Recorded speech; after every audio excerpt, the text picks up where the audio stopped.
Muraho neza, ndabaramukije aho muherereye hose, abazareba iki kiganiro bwije, ndabaramukije, abazakireba bukeye namwe ndabaramukije. Kuri uyu munsi rero haciyemo igihe kinini tutiga inyandiko yacu, inyandiko y'u Rwanda, umwero Kinyarwanda alphabet.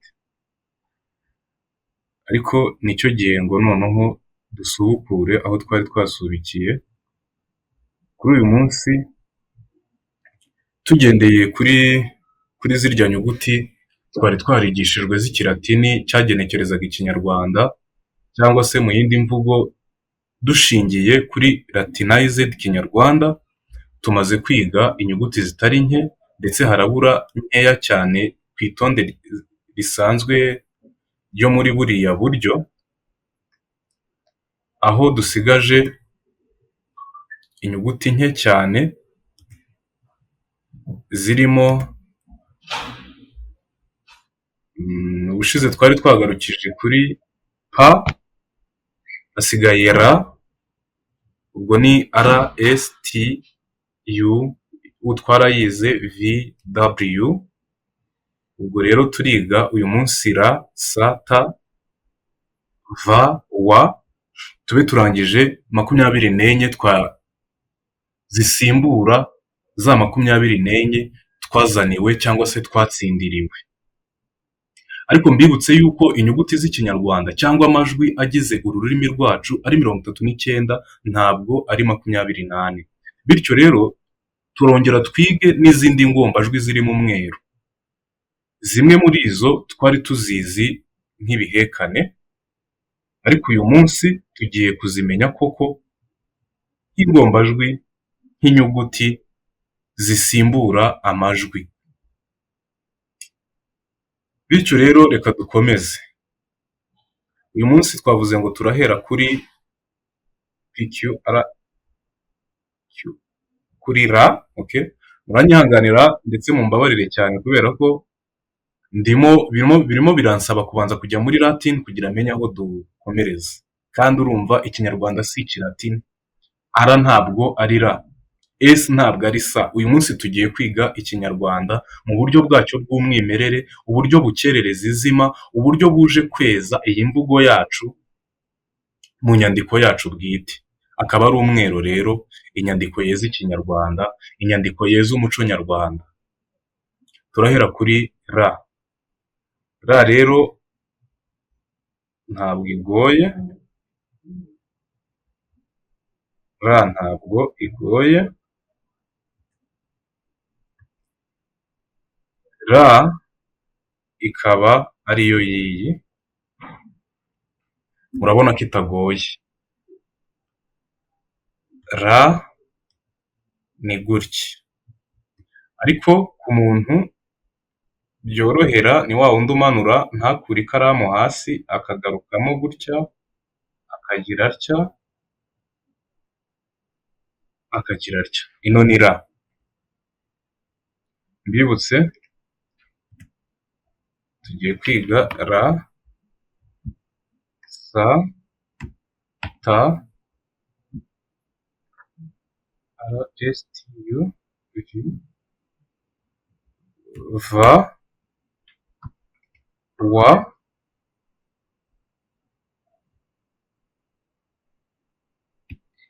ya na Z. Hanyuma dukomerezeho twige ingombajwi mba, twari tuyizi nk'igihekane, ingombajwi nya n'ingombajwi nsa. Turaba twize izi uyu munsi.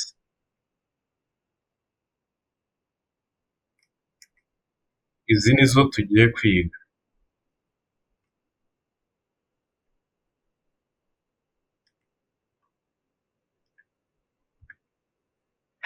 Iyi rero ni R.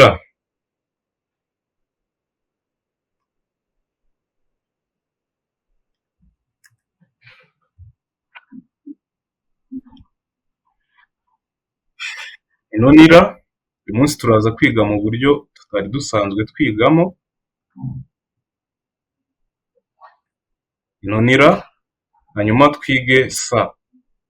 Sa rero, sa mu kinyarwanda ndetse nibwira ko ariko mu ndimi zose imeze, sa ni ijwi udashobora kuvuga mu rwongorerano ngo ryihishe cyangwa se ryihishire, ahubwo rirasakara rigakwira hose.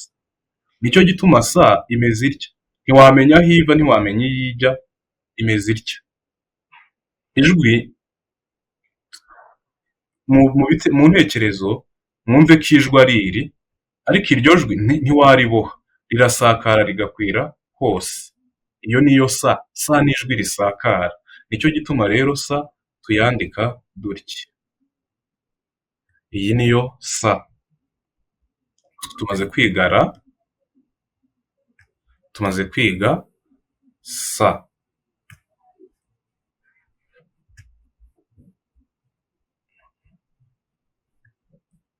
Ikindi turiga ta. Ta twari twayize ubwo twigaga ka, mbereka uburyo ta na ka bifitanye isano biturutse mu buryo tuvugamo mu kanwa kacu cyangwa se uburyo ururimi rwigaragaza. Muyibuke, ta yari iyi ndetse iracyari iyi, nta cyahindutse. Ta ni iyi, niyo mpamvu yo tutagiye kuyitindaho. Hanyuma rero mu mwero hariho ikindi kintu ntababwiye ariko nakivuzeho, hariho inyuguti cyangwa se amashusho agaragaza imibereho ya muntu mu buryo bw'ubumana, akagaragaza imibereho ya muntu mu buryo bw'imyororokere. Cyane ko twebwe muntu twumva imyororokere cyane kuko niyo turuzi, niyo tubona, niyo ituma tubaho, niyo ituma twibaruka abandi babaho. Rero muri iyo myororokere twari twaravuzemo gusa ma na da. Twari twaravuzemo ma na da. Aho twavuze ko iyi ma ari ya nyababyeyi, aho umwana aba ari mu nda ya nyina ameze atya. Noneho uyu mwana turavuga ngo aravuka. Yamara kuvuka, yavutse hari umura wamugaburiraga, ni nawo nyina amuraga. Ubwo awumuraga niwo amuraze, ukaba za. Niwo amuraga, ni wega. Uyu yamuraze niwe murage wega, ikaba ga. Hanyuma twavuze kuri ga na za murabyibuka, ushobora kuba uyu munsi ntabitinzeho, wenda bamwe babyumvishe bwa mbere biraza kumera nk'ibibagoyemo. Twanavuze kuri jya, aho umuntu yivuga ati jyewe, tunavuga kuri njya, gusa ntiturazigeraho mu kuziga, aho umuntu avuga noneho uti jyewe rero ibi ni ibyanjye. Izi zose ziracyari mu buryo bw'imyororokere, ariko hano kuri jya na njya noneho ni ukuvuga kuri wa wundi wibarutswe, kuri wa wundi wabayeho. Ariko nanone wa wundi wabayeho rero wazivuga ati.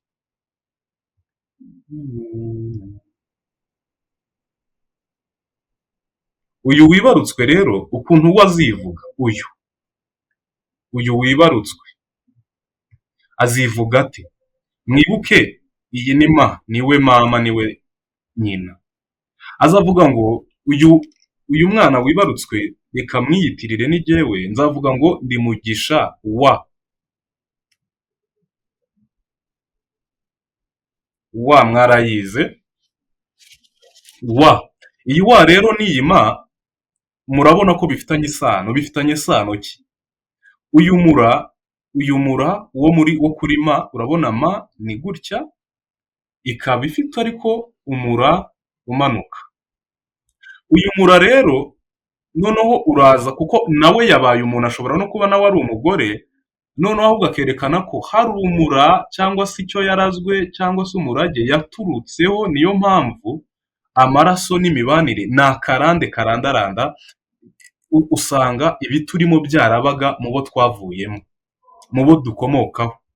Rero akavuga ngo ndi Mugisha wa naka, iyi ikaba wa, kandi isano rya wa na ma riragaragaye. Noneho akanavuga ngo ndi mugisha uva, kuva, guturuka, gukomoka, kuva mu gisekuru cya naka, igisekuru cyo mwacu. Rero ino va ntabwo ndayibereka, niyo y'iyi, ntabwo ushobora kuva utagiye, uva ugiye. Hari aho uva ariko ntiwahava ntaho ugiye. Nicyo gituma va, nureba nanone kandi ishusho ya ma, urabona irareba iburyo, ikomeza kuko niyo izaraga, niyo izabyara, ikomeza kuri wa murage. Ariko noneho na wa nk'uko nabivuze murayiruza, ariko va yo noneho bimeze gutya. Va igituma yo ni nko gufata ma ugasa nk'uyihinduramo, ariko noneho ikerekana ko igenda, kuko ni va, urava, wavuye kwande, uva he, uvuka kwande, amavu n'amavuko, amavu n'amavuko, iyi iracyari va. Urumva va nayo ni ijwi rikoreshwa mu myororokere. Okay. Twagiye twiga ikinyarwanda kandi mwarakize, ni na byiza, nkeneye n'ubumenyi mufite, bamwe mwigisha ikinyarwanda muri abarimu, ariko uburyo twizemo ikinyarwanda ntabwo twigeze ducengera. Burya ikinyarwanda si ururimi rwo kumvwa gusa, ni n'ururimi rwo kumvirizwa, ukabanza ukarwumviriza. Nicyo gituma uyu munsi nshobora kuvuga atatu akumvwa na babiri, uwa gatatu akayumva cyane, akagira ibindi yumvamo mwe mutumvise. Ni uko ururimi rw'ikinyarwanda ari ururimi ruhambaye ndetse rwiza cyane, nibwira ko ari ururimi rwuje ubumana n'ubumuntu. Ururimi rwacu rero iyo tugeze mu majwi, buri jwi rifite ikintu rihagarariye, ariko si natwe gusa. Muzabisoma ku basomyi, muzabisoma mu byitwa kabara by'abayahudi, nabo bakwereka ko alufabe zabo hari ikindi kintu zigiye zihagarariye kandi gikomeye mu bumana no mu bumuntu. Rero ibimeze bityo nibyo biri mu mwero, ariko mu mwimerere w'ikinyarwanda ntaho byiganye. Iyi va rero ni ukuva, ni amavu. Nicyo gituma ni ya ma yatubyaye, kuko nawe ugeraho ukaba umubyeyi, noneho ariko uravuga ati mva, ariko se uvuye ugiye, bimwe navugaga, uva ari uko ugiye. Nicyo gituma mubona aka kamenyetso noneho, aho kugira ngo kazaha cyangwa kazaha nk'akagiye kubyara, ahubwo noneho gahagaze gutya nk'akari mu rugendo, kuko wavuye uragiye. Ni ukuvuga ngo aka kameze gatya kari kuri ma kerekanaga ko hari userutse, kukavutse. Aka ko kari kuri wa kaza gatya kakerekana ko wa naka wavuye aho niho uri kuvuga, ariko nturava, uravuga gusa unavuye. Okay. Noneho iyi va uri kuva rero, niba uri kuva uri no kujya, nicyo gituma uva ari uko ugiye, nicyo gituma kameze gatya.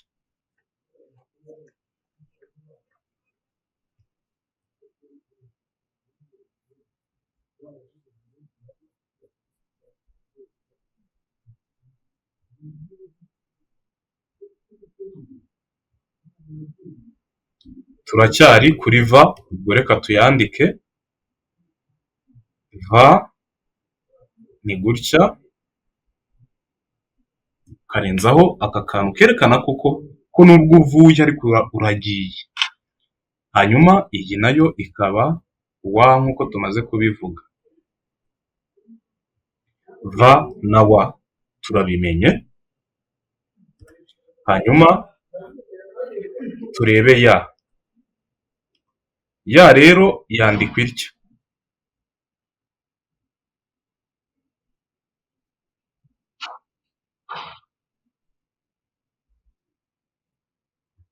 Nababwiye ko izina ry'Imana ari ra, ariho riva rurema, ariko n'ubundi irindi zina ry'Imana ni ya. Imana ni ya. Imana niyo yo kwemerwa, nicyo gituma tuvuga nti ye, tukayikeza. Iyi rero ni ya, nanone urabona ko ifite ishusho y'ukwezi, bigaragaza ko Imana ni umucyo no mu gihe cy'ijoro, ku bayizera, ku bayemera. Iyi ya nayo irerekana ubumana, irerekana umucyo, kandi irerekana ko Imana ari umucyo no mu gihe cy'icuraburindi ry'umwijima. Ikaba ya. Ubwo mu bintu tumaze kumenya, tumenyemo n'amazina y'Imana nubwo atari byo ngomba nigisha ubu. Ubu turi kwiga imyandikire y'Ikinyarwanda, uwo bigonga bitewe n'imyizerere ye niyiyigire kwandika birahagije. N'ibyo biramaze. Iyi rero ni ya, ino ni ra.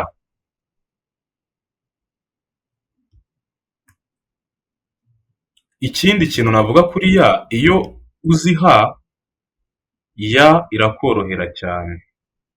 Urabona ha ni uku, ariko ya ni uku. Urumva hari ukuntu mu mwero rero, ari nayo mpamvu nshishikariza abantu kuwiga cyane, kubera ko uroroshye. Hari ukuntu umenya ishusho imwe cyangwa se inyuguti imwe, iyo nyuguti imwe gusa ikagufasha kumenya n'izindi. Nk'ubu umuntu uziha ya iramworoheye, umuntu uzira ba ntabwo yamugora, umuntu uzita ka ntabwo yamugora, umuntu uzisa sa ntabwo yamugora, gutyo gutyo. Tuvuye kuri ya turiga za, ariko za tukaba twari twarayizeho, nicyo gituma itaza kutugora, ndetse no mu mwanya tuyivuzeho. Za ni gutya. Gusa nkiyivugaho mbonereho n'umwanya wo kuramutsa abashingantahe n'abakenyezi, ndabakunda cyane bagabo ba data. Iyo rero mu Rwanda rw'iyo cyangwa se mu Burundi sinzi, i Burundi bije ibo bakavuga bati za. Mbuze urugero natangamo. Okay, aravuga ngo ni meza, aravuga ngo ni meza, ariko jewe nkavuga ngo ni meza. Kandi uyu mwero waje kugira ngo udekolonize, ubature izi ndimi zacu mu bubata. Twabaswe n'abazungu batuzaniye ibyabo bakabyita ibyacu mu buryo bwo kudutsindira ibyabo. Nicyo nshatse kuvuga rero, umurundi niyiga umwero, n'umunyamurenge akiga umwero, n'umunyarwanda akiga umwero, hariho ikintu gitangaje kizaba. Niyo ndi kubitekereza gutya ndabyishimira. Ikintu kizaba, umurundi nakwandikira ibarwa, umunyamurenge akakwandikira ibarwa, n'umunyarwanda akakwandikira ibarwa, uzajya uvuga ngo ikinyarwanda cy'uyu ni icy'i Burundi, kubera ko wabonye akisa ye uyibonera mu nyandiko. Uvuga uti uyu ikinyarwanda cye ni icy'Imurenge, ni icy'Imasisi, ni icya hariya na hariya, kubera ko ibyo avuga nibyo yanditse. Kuko iyo muhuye akabivuga uravuga ati uyu ni uwaha. Ariko kuri uyu munsi yakwandikiye ntabyo wamenya. Kandi kumenyana ni ikintu gikomeye. Kumenyana ni ikintu gikomeye. Bityo rero umurundi ntaza kubitindaho, umurundi yavuga za agomba kwandika za. Nambabarira, iyi umurongo ugomba kuba ugororotse. Ndagerageza uko nshoboye. Ugomba kuba ugororotse uyu murongo. Hanyuma rero ukagira utya. Iyi niyo za. Muruzi ko iyi za n'iyi za bifitanye isano, ariko ntibisa 100%. Ariko urareba ukabona ko bisa. Ni ukuvuga ngo za nyarwanda dore aho isa n'ihese ni hano. Ni hano ihese. Ariko za ndundi ni hano ihese. Ibi bintu murabibona. Ubwo umurundi ahari namenye ko za agomba kuyandika uko yayivuze, ni za ntabwo ari za. Nawe munyarwanda, nawe munyamurenge, menya ko za ari za. Icyo kintu kimenye. Ururimi rwawe nirugumane ubudasa bwarwo n'ubuhangange bwarwo. Kandi ururimi ikinyarwanda n'ikirundi n'ikinyamurenge ntabwo ushobora kubyita indimi zitandukanye, ariko hari ama akisa atandukanye. Gusa twe turaganira tukumvikana. Rero ibi bintu bizaboneka, cyangwa se ubu budasa bwacu, ubu bwiza bwacu buzagaragarira 100% mu mwero. Kandi ni n'ubukungu dufite, kuko dufite amajwi abandi badafite. N'ubukungu. Njyewe iyo mbivuga cyangwa iyo mbireba ndabyishimira. Ni ubukungu rwose. Ntabwo sinzi niba mubyumva ariko ubu ni ubukungu dufite isi itazi. Ariko izabumenya gute tutagaragaje umweru ubugaragaza? Tuvuye aho rero turakomereza kuri mba. Mba nababwiye nti ntabwo ikiri igihekane, kuko mba ni ijwi uvuga rimwe. Nababwiye ko igihekane ni uburyo uvuga ururimi rukikaraga inshuro irenze imwe. Urugero twa. Kandi nanone wavuga nk'iyo twa, iyo rwikaraze wumva ko ntabwo ari ta na wa, ahubwo harimo mo ka. Aribyo mbabwira ngo niba ushaka kubyumva vuga ngo tu, ku, wa. Vuga ngo tukwa. Noneho nuvuga tukwa uyivuge wihuta, uravuga ngo tukwa birangira ibaye twa. Kubera iki? Mu bihekane twahawe kubwo abadukolonije batumvaga ikinyarwanda, bivugiraga nyine ngo umutwe. Ariko twe tuvuga umutwe. Muri twa harimo saundi ka. Ibyo rero nibyo umweru uza gushimangira. Nk'iki ni igihekane, twa ni igihekane. Ariko mu busanzwe tucyandika uko kitari nacyo. Noneho mu mwero mba si igihekane, kuko mba ururimi ruvuga rimwe nk'uko wavuga ra. Mba, ra, sa, ta. Urumva ururimi rurikaraga rimwe. Ariho mbahereye urugero rwa twa, aho ururimi rwikaraga inshuro irenze imwe. Rero iyi mba kuko ari inshuro imwe, n'igihekane cyayo ngiki. Harimo uburyo ntari kugorora ibikwiye kugororwa, ariko igomba kuba igororotse. Iyi ikaba mba. Iyi rero niyo mba. Iyi niyo mba. Inspiration yo gukora ino mba, hariho igiti kiri no mu Rwanda kigira utuntu tuba tumeze nk'umusambi. Ako kantu niko nabonye karanyinsipira cyane gukora mba, kuko nari nabuze ishusho nayiha kandi ndeba umusambi. Umusambi urya uba mu kirango cya Uganda, ndetse nawo ni ikintu gikomeye mu muco nyarwanda. Sinzi, ariko hariho umunyamateka wabimbwiyeho. Rero mba iri mu ishusho y'umusambi ariko mu buryo bwa 2D, nicyo gituma udahita ubibona. Nzashaka ako kantu nkabereke, ndangiza mbereke n'iyi mba, mubone koko isano iri hagati ya mba n'umusambi. Apana umusambi, umusambi. Iyi niyo mba. Hanyuma nyayo tuyandika dutya. Iyi nya akaba ari igenerusa ry'umuhanzi jyewe. Nyereka wenda sinzi, gusa nibwira ko iyi yo ari igeno ryanjye no kuyishyira muri cya gipimo cy'8. Iyi ikaba nya. Hanyuma rero tugeze kuri nsa. Nsa yo ikaba iyi. Iyi niyo nsa. Iyi nayo ni igeno ry'umuhanzi. Ubwo twize ra, ta, ra, sa, ta, va, wa, ya, za, mba, nya, nsa. Ubutaha tuzabinoza. Ubutaha tuzazinoza. Murakoze.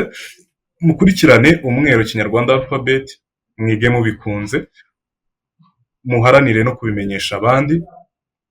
Nuko mugire amahoro, muhahe muronke kandi mugwize. Murakoze cyane.